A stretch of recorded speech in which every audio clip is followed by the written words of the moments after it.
दो मछलियां और एक मेढक। एक बुद्धि। एक तालाब में दो मछलियां रहती थीं। एक थी शतबुद्धि 100 बुद्धियों वाली, दूसरी थी सहस्त्रबुद्धि 1000 बुद्धियों वाली। उसी तालाब में एक मेढक भी रहता था। उसका नाम था एक बुद्धि। उसके पास एक ही बुद्धि थी, इसलिए उसे बुद्धि पर अभिमान नहीं था। शतबुद्धि और सहस्त्रबुद्धि को अपनी चतुराई पर बड़ा अभिमान था। एक दिन संध्या समय तीनों तालाब के किनारे बातचीत कर रहे थे। उसी समय उन्होंने देखा कि कुछ मछुआरे हाथों में जाल लेकर वहां आए। उनके जाल में बहुत सी मछलियां फंसकर तड़प रही थीं। तालाब के किनारे आकर मछुआरे आपस में बात करने लगे। एक ने कहा, इस तालाब में खूब मछलियां हैं, पानी भी कम है। कल हम यहाँ आकर मछलियां पकड़ेंगे। सबने उसकी बात का समर्थन किया। कल सुबह वहां आने का निश्चय करके मछुआरे चले गए। उनके जाने के बाद सब मछलियों ने सभा की। सभी चिंतित थे कि क्या किया जाए। सबकी चिंता का उपहास करते हुए सहस्त्रबुद्धि ने कहा, डरो मत। दुनिया में सभी दुर्जनों के मन की बात पूरी होने लगे तो संसार में किसी का रहना कठिन हो जाए। सांपों और दुष्टों के अभिप्राय कभी पूरे नहीं होते, इसीलिए संसार बना हुआ है। किसी के कथन मात्र से डरना कापुरुषों का काम है।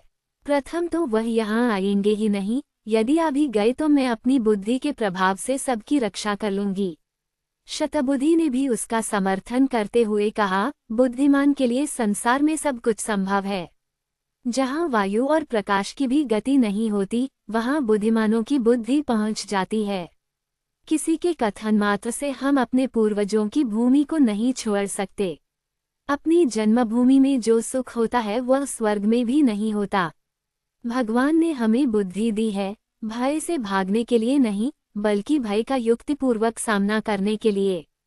तालाब की मछलियों को तो शतबुद्धि और सहस्त्रबुद्धि के आश्वासन पर भरोसा हो गया, लेकिन एक बुद्धि मेढक ने कहा, मित्रों, मेरे पास तो एक ही बुद्धि है, वो मुझे यहाँ से भाग जाने की सलाह देती है। इसलिए मैं तो सुबह होने से पहले ही इस जलाशय को छोड़कर अपनी पत्नी के साथ दूसरे जलाशय में चला जाऊंगा। ये कहकर वह मेढक मेंढकी को लेकर तालाब से चला गया। दूसरे दिन अपने वचनानुसार वही मछुआरे वहां आए। उन्होंने तालाब में जाल बिछा दिया। तालाब की सभी मछलियां जाल में फंस गईं।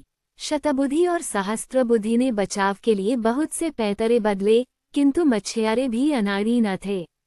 उन्होंने चुन चुनकर सब मछलियों को जाल में बांध लिया। सबने तड़प तड़प कर प्राण दिए।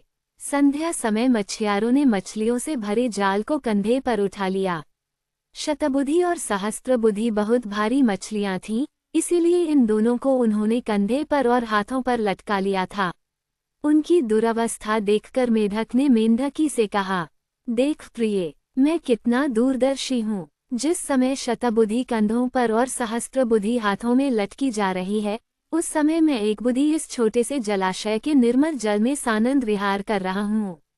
इसलिए मैं कहता हूँ कि विद्या से बुद्धि का स्थान ऊंचा है, और बुद्धि में भी सहस्त्रबुद्धि की अपेक्षा एक बुद्धि होना अधिक व्यावहारिक है।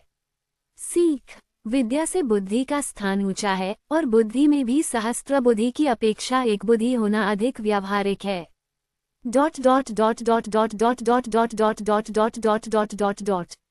कथा सुनाकर चक्रधर ने कहा, बुद्धि मात्र से सारे काम पूरे नहीं हो जाते। सुवर्ण सिद्धि ने कहा, कहते तो तुम ठीक ही हो, फिर भी समय पड़ने पर मित्र का कहना मान लेना चाहिए। तुम उस समय विद्या के अभिमान और लोभ के कारण नहीं माने और संकट में फंस गए। मित्र का कहना न मानने पर वही हाल होता है जो सियार का कहना न मानने पर गधे का हुआ था। चक्रधर ने पूछा, वह कैसे? सुवर्ण सिद्धि बताने लगा, संगीतमय गधा।